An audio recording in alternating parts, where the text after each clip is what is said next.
Let's go back to the subject of ULEZ. Wendy in Birmingham has said Bojo had the idea of ULEZ first. It only affects a small minority. Whingers, get a bus.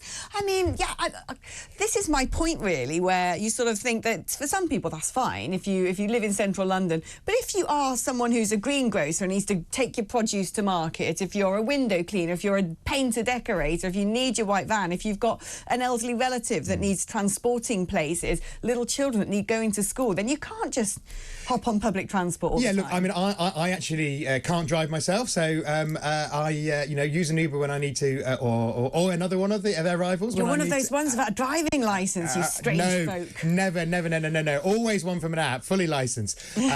But the worst thing is if people who want to increase public transport use appear to be at war with the car. That's the worst possible thing that can happen. Because as you say, Alex, people are always going to need vehicles in certain circumstances and in certain places. So we need to make public transport better. We need to encourage a shift to people using it, but we need to make sure that we are supporting people to use cleaner vehicles. That's why actually I don't object so much to the target for 2030 for new vehicles from 2030 onwards to basically the end of the combustion engine in new vehicles, because that's not people having to scrap what they've got. It's people who are buying a new vehicle, and that's a challenge down to the industry to get it sorted. We need the charging points. Absolutely. We said and the base load of electricity, because I heard service stations to say we've got the charging points, but not enough electricity to put in them. We need to get those ducks in a row by 2030. But what I do object to is there not being a proper scheme and asking people, often on low incomes, to make a sacrifice, and that's not fair. And that's what the Labour Party's been. That's what Keir Starmer has been speaking up against. So Sadiq needs to listen. Well, let's find out what Ray has to think about this. Ray in London, what are your thoughts on ULEZ coming into play tomorrow?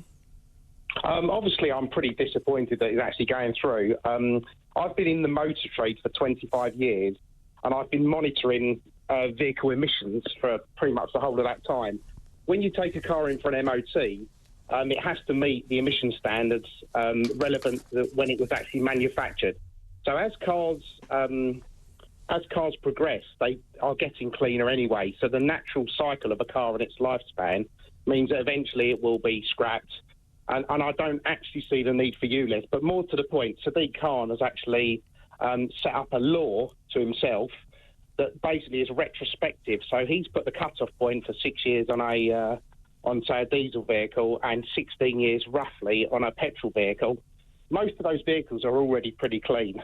Yeah. As long as they're well maintained, I don't see how we can actually retrospectively tax a vehicle and cause all of these vehicles to be scrapped. It's environmentally crazy as far as I'm concerned. Yeah, it seems to me persecuting the poor, suddenly coming up with a policy and saying, oops, sorry, you don't seem to qualify. You didn't have any notice of this when you bought your vehicle and you're not rich enough to buy a new one. Let's find out what Nigel, also in London, thinks about ULEZ. Nigel, are you like Ray? Do you think this is a dreadful scheme? Well, I think Sadiq Khan has just put the final death nail in London. I'll give you 3 examples about it, and the same examples why ULEZ is a pernicious, uninvited tax. First of all, my friend's mother is a carer for a couple of councils, and she's told one council, well, in fact, she's told both of them now, that I can't care for my 4 patients every week because my car doesn't meet Sadiq Khan's requirements. So the council says, what are we supposed to do? And she said, well, don't ask me, ask Sadiq Khan. That's the first point. The second point, as a news photographer, I think the gentleman, your guest with you at the moment, seems to think that Sadiq Khan travels by the tube. He does not. He gets picked up by 2 police cars every single day. He has a little photo of him jump on a tube for one stop, then gets back in his car. He'd get his little Brompton bike out the back of his police car, then ride around the block so the photographers can't see him, so he gets back in his car again. And in relation to ULEZ as a tax, we have 3 cars in my household. We have 1 electric car, purely because we haven't got to give Sadiq Khan any money, but that ends in 2025. And maybe Sadiq Khan can answer me a very simple question. Why can I buy a 30-year-old V12 Lamborghini, which is exempt from ULEZ?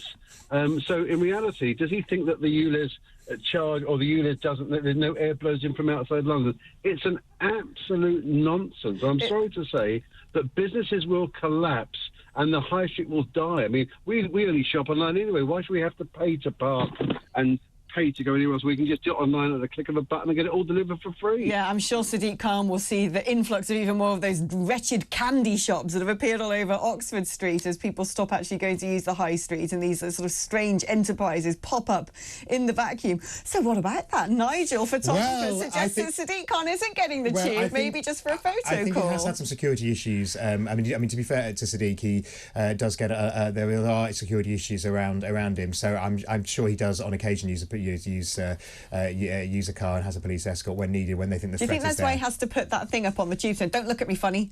Give me a silly look on the tube and you'll be in trouble. This is the number to call. Look, TfL needs to watch what it spends on things like and the mayor on things like the Mates campaign. Which is about mates to tell your mate. Which is about how young men treat women, but is really patronising and isn't going to solve the problem, and it's just grandstanding. So look, I think Sadiq's got to get his finger out and actually get himself in touch with real Londoners if he's going to get re-elected next May, because that is now Keir Starmer's number one, indeed perhaps the only major fly in the ointment roadblock, whatever you want to call it, before the general election. What should have been a sort of no-brainer, not have to worry about it. Labour is at its strongest in London. Right, yeah. Is now potentially a nightmare. Indeed. Matthew Laza, thank you so much for joining us. It's wonderful to see you, and I hope your sort of late in the day hangovers, but the cobwebs have been blasted away by some good debate about current affairs. Thank you so much. It's lovely to talk to you.